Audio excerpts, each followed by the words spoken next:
Welcome to Newcastle Borough Council's Cabinet this afternoon on what a glorious day here in Newcastle Town Centre, and the Queen's Gardens looking lovely out of the window. May long this weather continue to be nice for us. Welcome to members and officers to the meeting today. I've got Cabinet Member Craig Skelding, Portfolio Holder for Leisure, Culture and Heritage.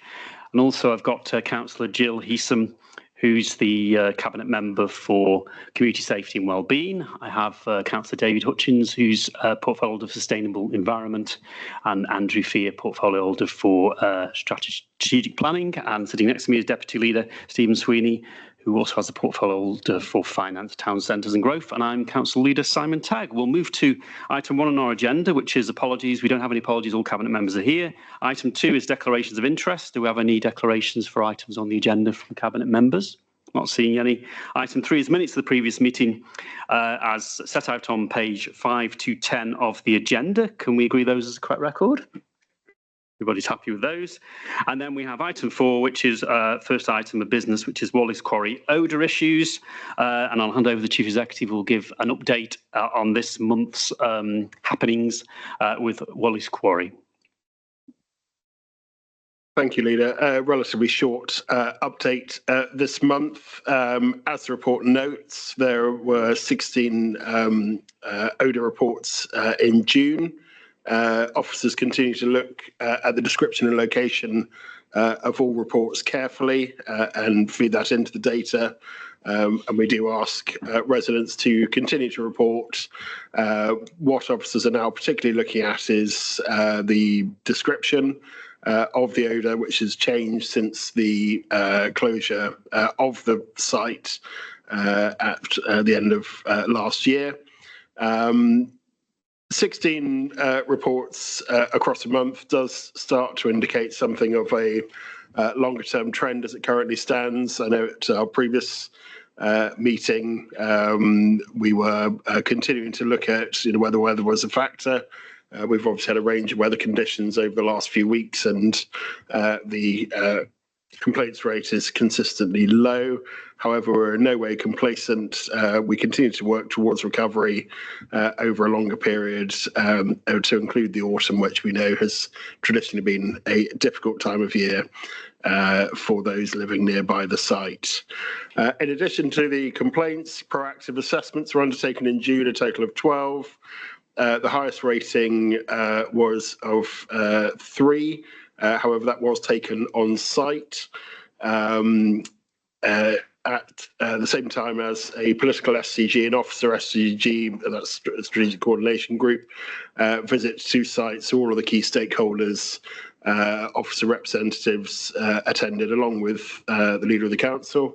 Indeed, the visit was at his request.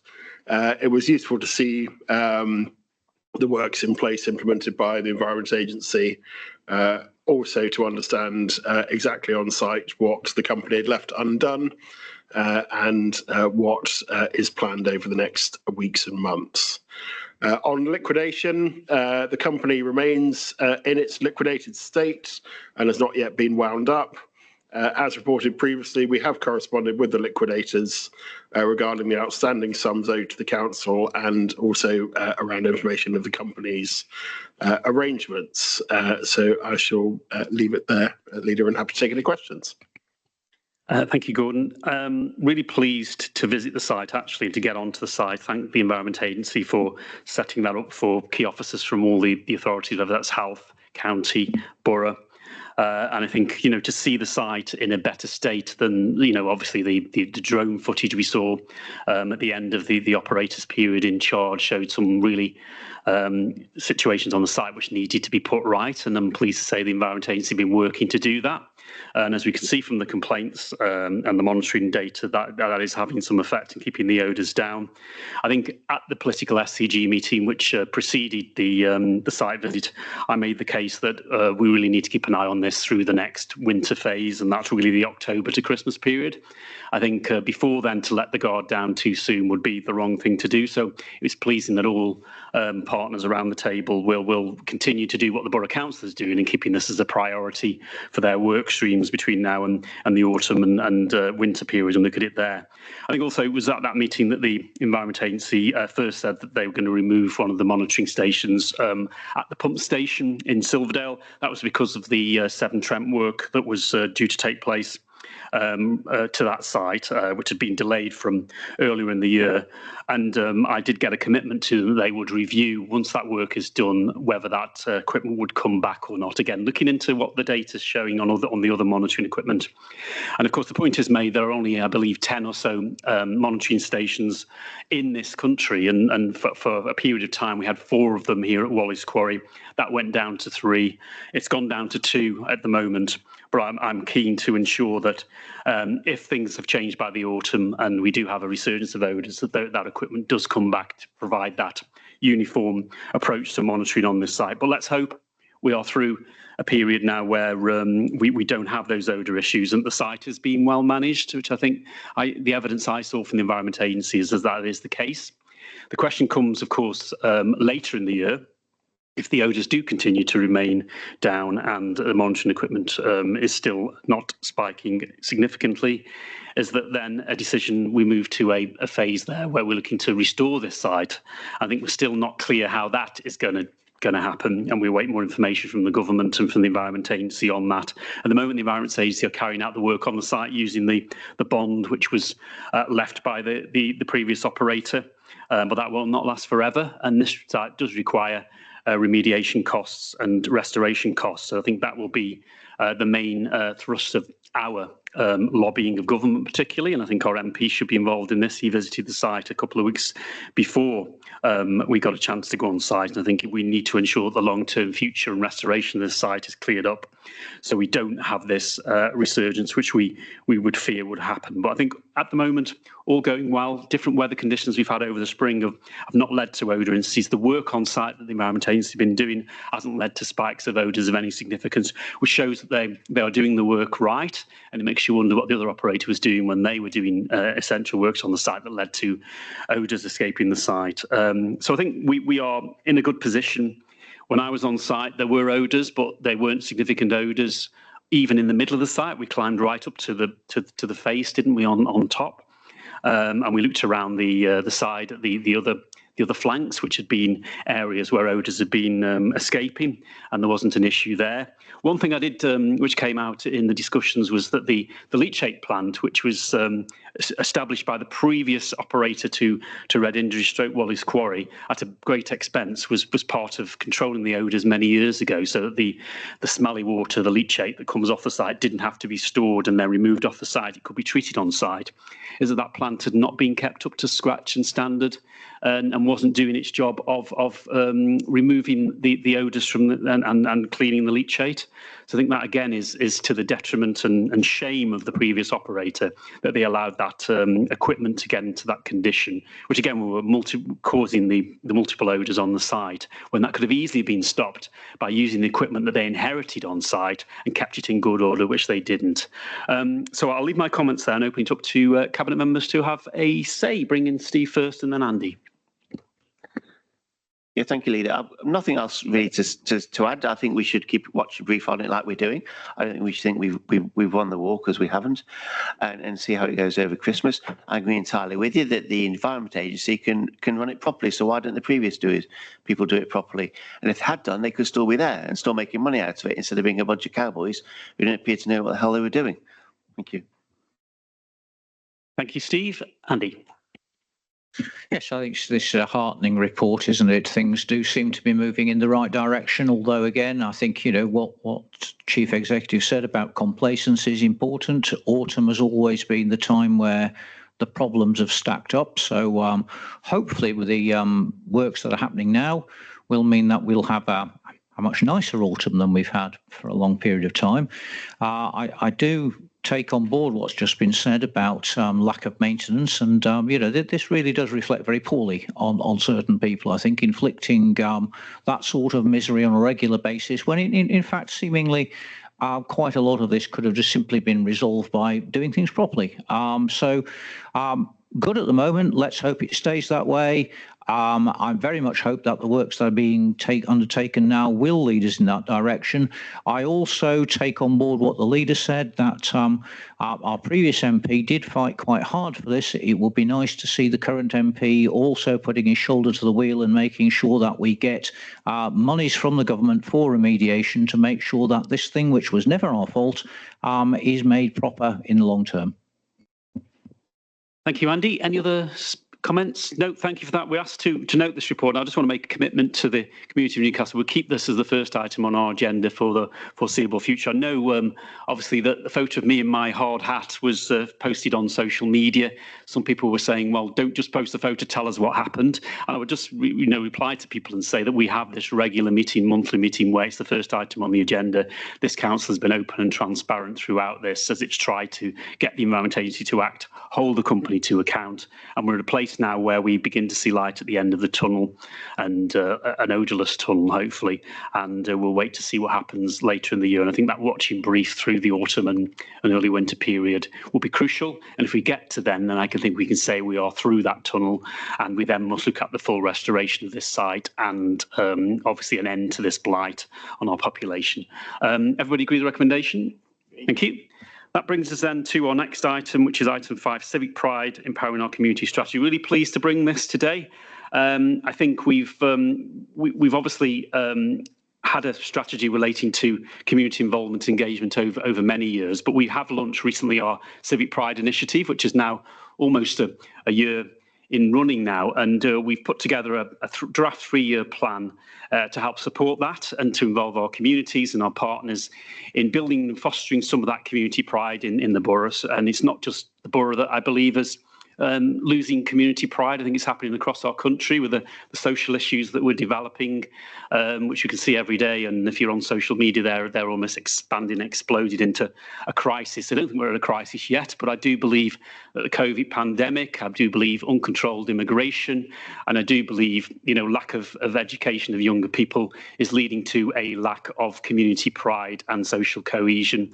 And I think we as the borough are really looking to address that. And this strategy will help us to do that and to go out to draft and see what people think about it. There are 3 priorities, and they're great places where we live, connecting our communities, and the way the council listens, talks and acts apart. And we want a delivery plan that backs this up to help us to achieve those objectives. Working with the police, our local housing provider, Spare Housing, the county council and all other authorities, the bid in the town centre. Obviously, town centre is always a headline news issue when it comes to community pride and social cohesion.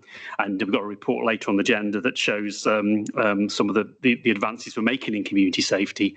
So I think this is a great starting point to go forward. I thank the officers for working on the strategy for Roger's team. I think now it needs to become a living strategy which people become involved in, and we're hopefully going to have a consultation on our website, and also hopefully hold an event somewhere in town where people can drop in and see some of the initiatives we want to put forward, and also some of the initiatives that have already taken place, some of the successes on community pride. It's doing its route around the borough, started in the town centre. It's been to Westlands and Clayton, Westbury Park and other areas. It's been to Maybank. So hopefully a couple of cabinet members will be able to, and others will be able to come back and give us a little bit of view in a minute on how that's gone down, how we've involved local groups and our partners in supporting that. And hopefully the consultation which we run through the summer will then lead to the formal adoption of the plan later in the year.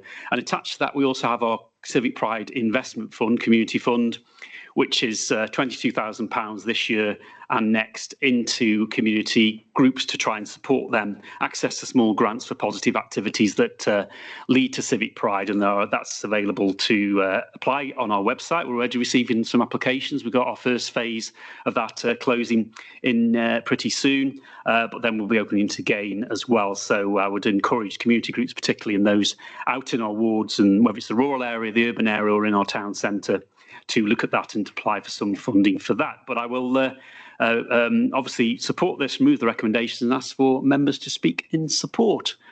Jill. Thank you. Yeah, I think as a council we've been very proactive. There's been a wide area of Civic Pride Days across the whole borough, and there's plenty more to come. I've been to probably most of them, and it's been really uplifting to see the amount of people that actually do come along. I think the mobile police station is a definite pull, and I believe, from what I'm hearing, that they're receiving quite a lot of intelligence, which helps with proactive policing. So I think it's been a really good initiative. And as I say, we've got a fair few events to go at. We get a take-up from other partners. So Aspire will do walks, the police are there. You're looking at councillors, members of the council. There's a lot of things to people engage with and to give us their feedback. So yeah, I think it's been very successful. And of course, David, a key part of this is obviously a cleaner environment and civic pride around our town centre streets and high streets. That's your department. I know you've been heavily involved in that as well. So over to you, David. Yeah, thank you, Leader. I welcome this draft Civic Pride Empowering Our Community Strategy 2025 to 2028. This strategy is the first step of our journey to support residents to achieve the lifestyles and local neighbourhoods that they want to see.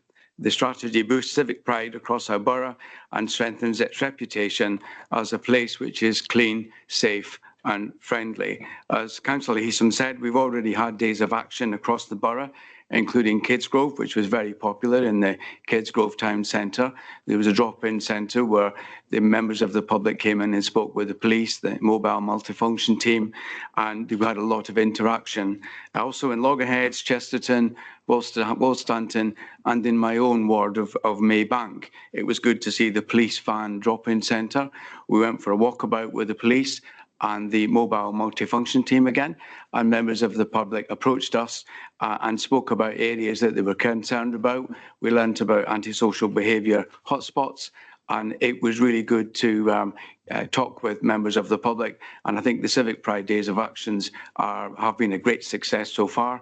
Upcoming is Silverdale, Thistlebury, Keele, Madeley, Main and Whitmore, and I'm looking forward to the future ones. As I'm sure it will be good, it will be beneficial, just as the last ones have been. Steve.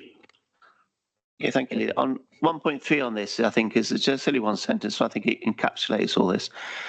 Civic Pride aims to create a strong sense of belonging to and pride in our fantastic borough. And I think that covers everything really. As I frequently bang on, I'm a Clayton councillor, and I'm very proud of living in Clayton. I think Clayton's a great place to live. I also think Newcastle-under-Lyme is a great place to live, and I'm proud to live in Newcastle. And I think this is trying to engender that sort of feeling of pride in where you live across the community. And I think it's an excellent strategy we're doing now, and long may it go on. Thank you. Thank you. Any other comments from Cabinet members? Okay, I think really we just make a point on the partnership and partners being involved in this. I think the police, as you mentioned, Jill, and have really been involved in this and taken this forward with us. Or Aspire and other people and parish councils, etc., have all been involved. So that's really great that everybody's been involved, and I think it's something which we can build upon. I think also we have to look at getting everybody involved is key, but also I think also using some of the powers the council has to use a stick against. For example, I had a phone call this morning on my way back from after I just had a meeting in Stafford from a lady who's concerned about the e-scooters in the town, obviously unregulated e-scooters causing issues and possible accidents, etc. And of course, we know the police, and I haven't got back to the lady yet, but when I do, I will say that the police have already done an action against e-scooters and electric vehicles such as that are obviously illegal to use on the highway. And I think that type of action, and we as a council, through as has been mentioned by you, David, our multifunctional team have those things that they can do to take action, fines, etc. We must use that, so there needs to be stick involved in this as well to ignite some civic pride in some people that have given up on it, I think. And I think there's many reasons for that, as I pointed out earlier. And what we can do is try to bring together people and work to try and raise that. So we have cleaner streets, we have safer streets, and so we have people actually taking the time to think of other people as well when they're out and about, such as, I'm not going to say young people, because not necessarily all young people on e-scooters in the town. Some are quite older as well, who should know better than running around the streets at 40 miles an hour on e-scooters and on pavements, for example. That's just one example, which we need to know the police have got that in their sights as well. So the recommendations before us is that we obviously put it out to draft consultation, and also we go to our 3 scrutiny committees in the later in the year to ask for their views on it, for members' input. I think Civic Pride went down really well when we launched it, and a lot of member involvement, as has already been said.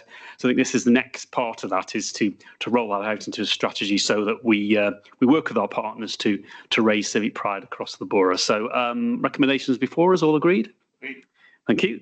That brings us then to item 6, which is Newcastle Community Safety Partnership Community Safety Action Plan 25-26. In the same vein as Community Civic Pride, a good news story this, Jill.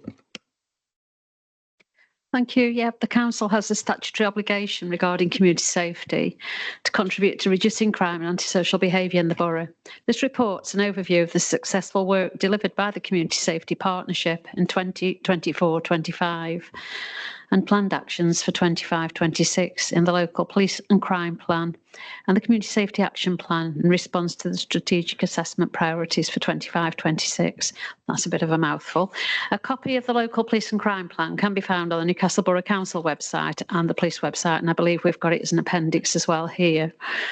We work in partnership with the police and other agencies under the umbrella of the Community Safety Partnership, identifying and addressing community safety issues across the borough. A number of initiatives are in progress and form part of the local police and crime plan. Priorities for 24-25 were antisocial behaviour, antisocial behaviour, community cohesion and tackling extremism, domestic abuse, drugs and county lines, fraud, serious violence and violence against women and girls, and safeguarding vulnerable persons. With the exception of drugs-related offences, the trend shows reducing incidences compared to 23-24, and that's illustrated in the data at 3.1 of the report. The increase in drugs-related offences are due in part to the proactive policing team, which focused on drug supply, stop searches and intelligence received. So I suppose really it's about being a victim of your own success that they detected more of it due to having that proactive approach. So neighbourhood teams are now adopting a problem-solving approach, which is tackling drug supply. The comparative data in the chart for the whole of Staffordshire shows that Newcastle is following a similar trend across these crime types. Generally, crime and antisocial behaviour are reducing. If you look at that report, you can see that there's a lot more detail around, for example, violence, 10% reduction, fraud, a reduction of 21%. Obviously, I'm not going to go through every single one, but you can see it's there in the report. The priorities for 25-26 are to continue to reduce violence against the person, continue to reduce theft offences, continue to reduce stalking and harassment, continue to reduce violence without injury, and continue to reduce violence with injury. Continue to reduce antisocial behaviour. Additional community safety partnership priorities for Newcastle have been identified by our stakeholders, and that includes reducing business crime, reducing shoplifting, reducing domestic abuse, and reducing drugs and county lines. This year, the Community Safety Partnership have been awarded £82,333. And we've got some projects that are being commissioned, such as street medics for the nighttime economy, taxi marshals, diversionary youth activities, joint operations group funding, safe recovery officer and reactive fund. The recommendations are that Cabinet receive the report and notes the successful outcomes achieved in reducing crime and antisocial behaviour, as well as the work in progress to continue to tackle the strategic priorities. To receive and endorse the updated local crime and police plan in line with the strategic assessment priorities for 25-26, and to refer the report to the Health, Wellbeing and Environment Scrutiny Committee for consideration. I ask that Cabinet accepts the recommendations. Thank you, Jill. Open it up to any comments from Cabinet members. Steve. Yeah, thank you. I think it's a really, really encouraging report. There's this perception somehow that Newcastle Town Centre is a terrible place to be. Well, I challenge anybody to walk up the Iron Market today with the sun out and people having a cup of tea or a beer in the front of the places, and look at the beautiful architecture and the people around there and the flowers and the sun. It's a lovely place, and this idea somehow that it's awful. I don't know why people need to say it, because it's not true. It's a very nice town, and it's getting better. It's getting better all the time. This is an excellent report, and the figures, apart from drugs, but the drug element, if you test more people, you're going to get more you're going to get more convictions. But no, I think it's an excellent report, and I think it just backs up the fact that Newcastle Town Centre is a good place to live, work, and go out to. Thank you. Thank you, Steve. I think I'd endorse that. I think it's also a busy town centre on a lot of days as well. This idea that it's a ghost town and nobody comes is not true. There's people living, working around the town. More and more of that as we go forward with the regeneration, that £80 million regeneration we put through council in the spring, which is now obviously going to start to realise on the ground from summer onwards.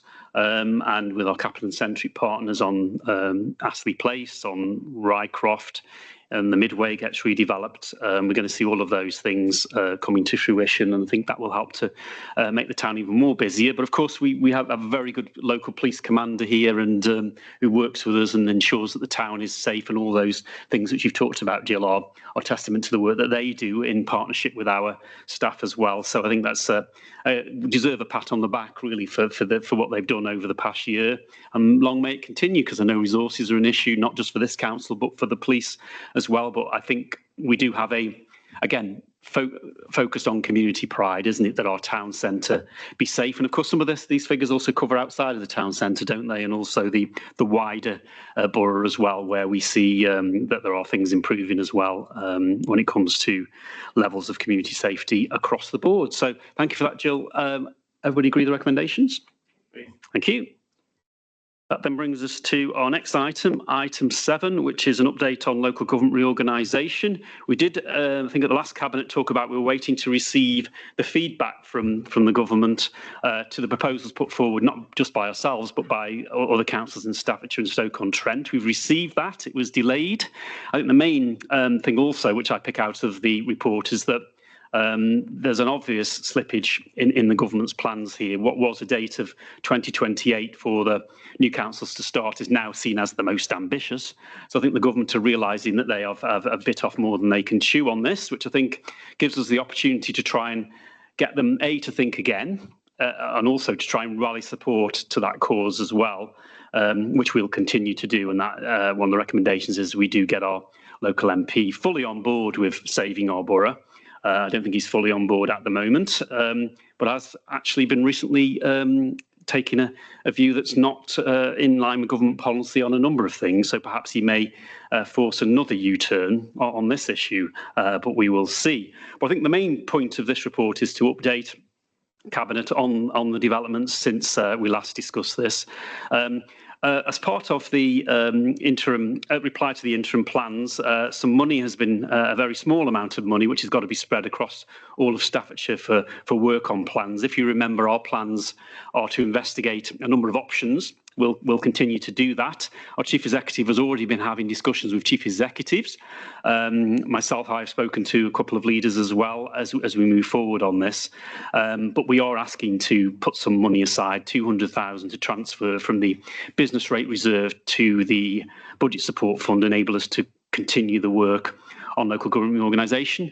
Of course, because we know that money could be probably better spent on providing services, but unfortunately this government now wishes us to look around sort of almost looking to shift the chairs around on the local government Titanic instead of actually letting us getting on and building more lifeboats. So I think we are where we are. We have to do this. I think we can begin to start to look more into the proposals of a Newcastle unitary, and also I think our second proposal of a North Staffordshire unitary without Stoke, if we were to be forced down that route. But we do see other councils moving forward. I think Staffordshire Moorlands have a meeting tomorrow night where they're putting forward a series of proposals for an option for a North Staffordshire authority, including Stoke, Staffordshire Moorlands, Newcastle. They haven't asked us whether we want to be in it, but we seem to be in it. They seem to be taking the same line as the City of Stoke and not actually referring to the councils they're trying to include in their local government reorganisation.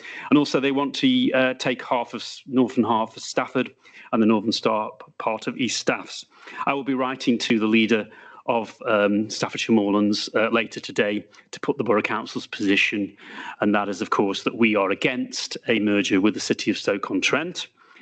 We also want to know if Staffordshire Moorlands have even considered a unitary with Newcastle if we have to go down that route, or even Newcastle and East Staffordshire, for example. And I'll be copying that to the other councillors in Staffordshire Moorlands and also to the leaders of Stafford and East Staffs as well, because obviously they've expanded on Stoke's proposals by asking for the inclusion of parts of Stone and Uttoxeter. So I think we are again local government LGA conference last week. I think again there was discussions of local government reorganisation, but there wasn't any earth-shattering announcements at that other than the government were trying to press on. But I would say that they are obviously now saying that it's a very optimistic date for a start of any new councils.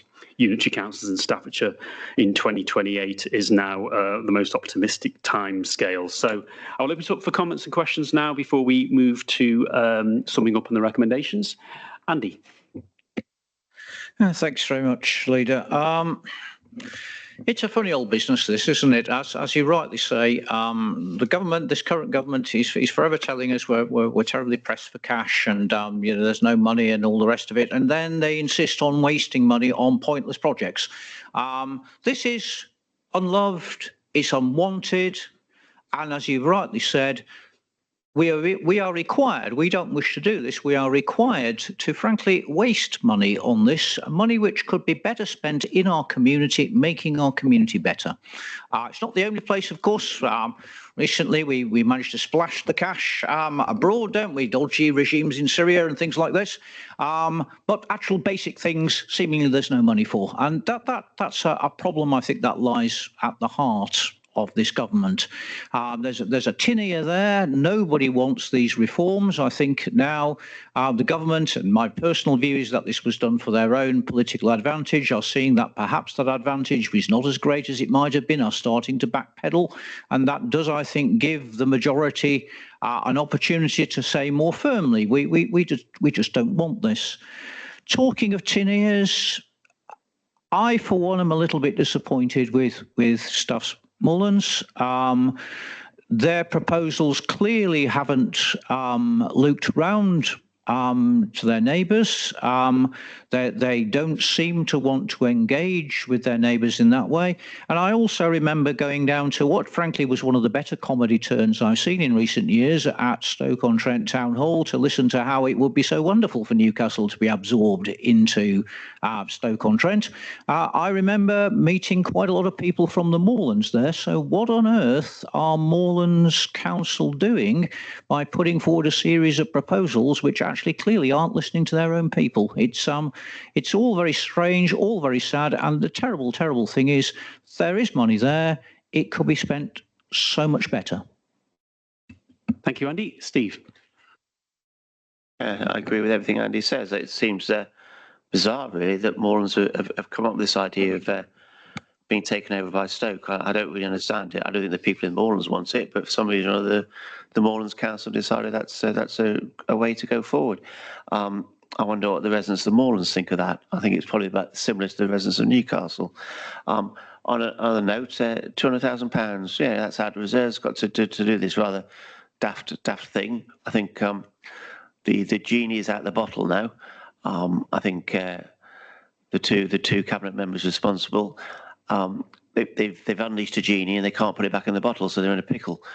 And they haven't got a clue what to do it. They're not asking councils to comment on the government's plans. They're asking councils to write the government's plans for them because they haven't got a clue. It's very, very bizarre to me. Like £200,000, just find that.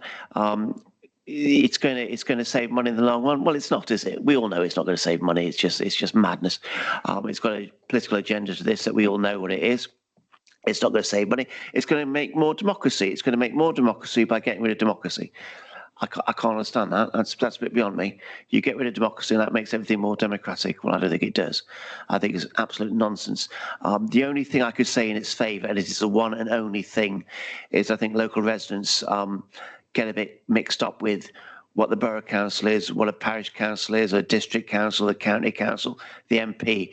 And that would be the one thing that all this upset and pointless exercise will do. It'll get rid of that thing because there'll only be one council. there'll be no others. There'll be one council, and that's going to improve democracy. I have no idea how that's supposed to work. I think it's the most bizarre, insane idea I think I've ever heard in my life. Thank you.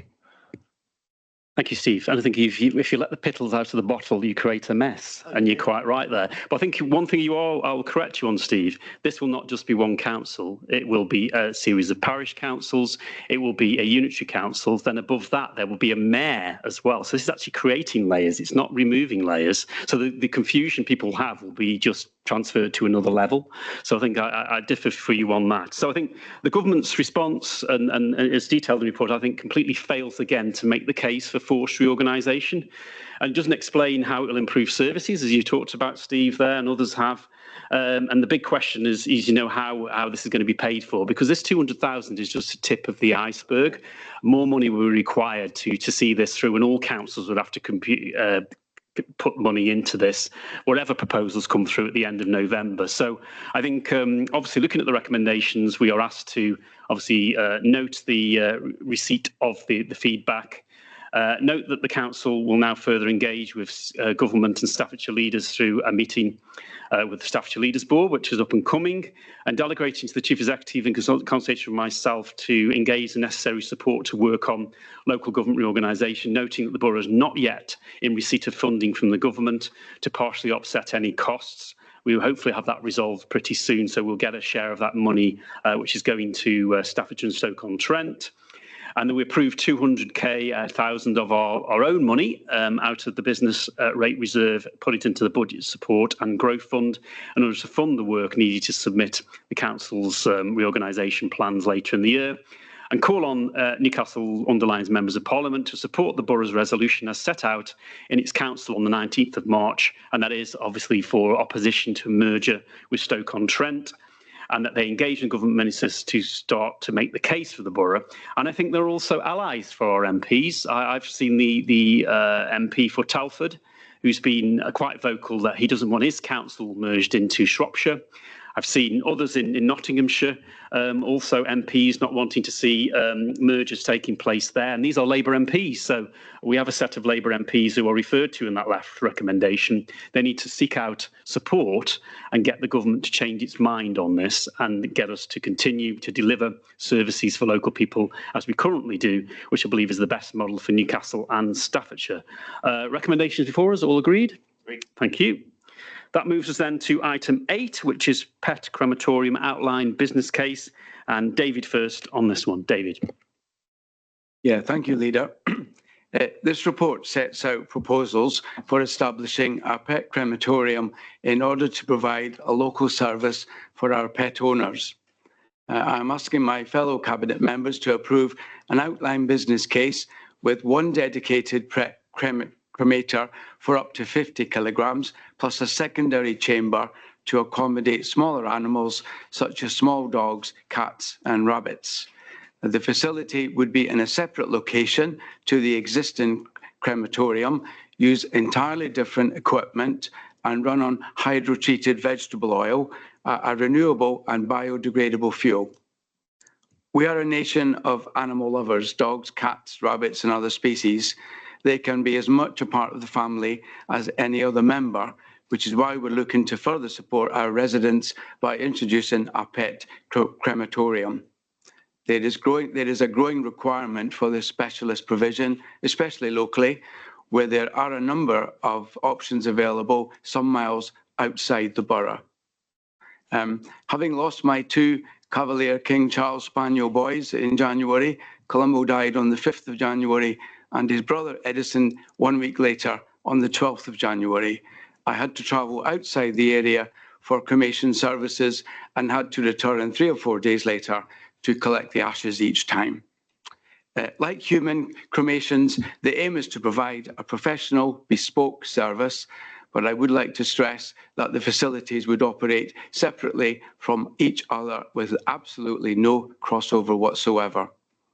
Our proposal today is to provide a premium service for pets is significantly above and beyond what's available on the market, including an option to say goodbye to your beloved pet in an oak-framed room with a guaranteed return of the individual ashes. A regulatory licence from DEFRA and planning permission is required to run a PrET crematorium. The Deputy Chief Executive and myself would be responsible for all necessary planning and regulatory applications. There is a confidential report later at agenda item 12, but for the moment, I'm happy to present this report, agenda item 8, to Cabinet for discussion, debate, and hopefully approval. Thank you, Leader. Thank you, David, and for your work with the officers on bringing this forward. I think it was a key point when you said this is a separate operation to the normal crematorium activities, obviously. And I did see some social media, and obviously people hadn't read the article that they were commenting on, where they were claiming that this would be, well, are we going to be in a queue? Is this a queue of animals and obviously dear relatives that have passed away waiting to be cremated? That is not the case on this. And I think, as you say, there's a gap here really for to be filled, and I think that the council service is award-winning cremation service as it is at the moment. I think so we'll add another thing to that and provide a service for people who, quite rightly, it's a member of the family almost, does pass away when they lose their pets, particularly those that have been 10, 15 years, for example. I think this is something which people will welcome, and the service, which of course is a bespoke service, which is the key thing to say as well. And wish it also the success. Open it up to comments. Steve. No, I totally support this. Dave has dogs, I have cats, and I completely support this. I think it's a really good service that we'll be able to offer people. I think it'll be, I don't want to say, I think the take-off will be high. I don't want to say it's popular because no one likes popular, is it? But I think the take-off will be high, and I think it's the loss of you feel when you lose a pet is really quite strong, and I think it's something we need to take serious. And I think the idea of doing it in Bradwell as opposed to taking away 15-20 miles, I think it's excellent. I absolutely totally support it. Thank you. Thank you. Any more comments from Cabinet members? Okay, thank you, David, for introducing the report. You did make reference to the confidential, which that's some sensitive, commercially sensitive figures which we'll look at, but we have a series of recommendations before us here to approve the business case, etc., and authorise yourself to work with the Deputy Chief Executive on all the necessary planning and regulation applications. So all agreed? Thank you. That then brings us to item 9 on the open agenda, which is the forward plan. We'll go through it page by page as we usually do when I can get it up on my computer. Obviously, the first couple of pages relate to the meeting we've had today, and then we move on to our next meeting, which get to the right page. There we go. Is in September. So we have a series of items again: Wallace Quarry update, Q1 performance, medium-term financial strategy, which of course we're embarking on our budget setting process. Kidsgrove Town Board award of shared service hub development, taking the town deal works to the next stage there. And then we have an October meeting with Wallace Quarry, Town Centre Car Park, Brownfield update, which is coming in October, and then Newcastle Bus Station upgrade works again in October, followed by Kidsgrove Train Station updates. Bit of a transport orientated meeting on October then. So look forward to those. Can we agree the forward plan? Thank you. That brings us back to item 10, which is urgent business. Don't have any requests to speak from the public or other councillors. So that leads us to item 11, which is disclosure of exempt information. I resolve that the public be excluded from the meeting during the consideration of the confidential report, which is likely to lead to disclosure of exempt information as defined by the Local Government Act, Part 1, Schedule 12A as amended. All agreed?